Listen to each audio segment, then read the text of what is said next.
correction de l'exercice 5 qui s'appelle laiton. On nous demande de calculer la masse d'un vase en laiton composé de 6,4 mol de cuivre et de 7,2 mol de zinc. Bon, j'ai noté les quantités de matière de chacune des deux espèces composant le vase.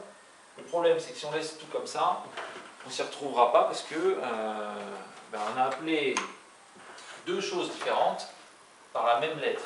Là, on comprend mieux l'importance des indices. Alors là, on met, du coup, Cu pour cuivre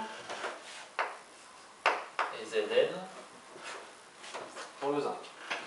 La masse de mon vase, ça va être la masse du cuivre plus la masse du zinc.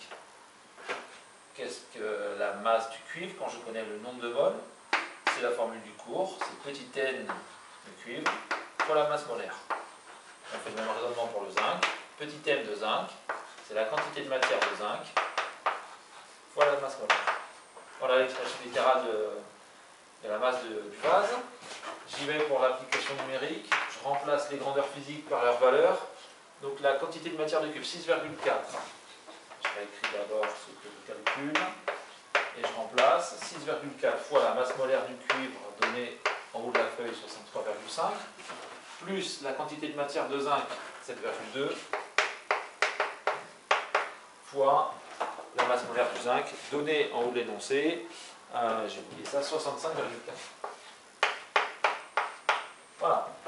La calculatrice nous donne 877,28. Alors on se pose maintenant la question des chiffres significatifs.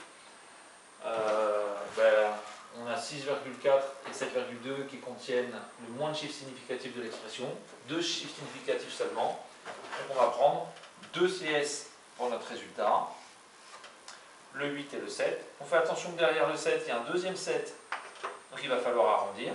Ça va nous donner 8,8.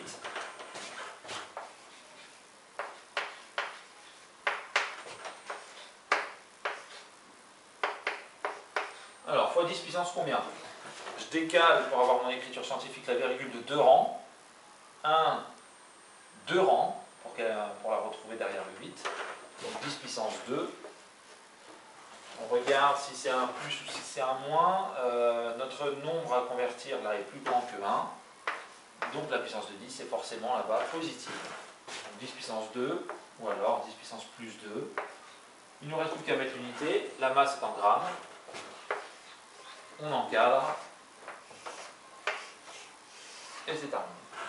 8,8 10 puissance 2 grammes pour la masse de ce vase en laiton.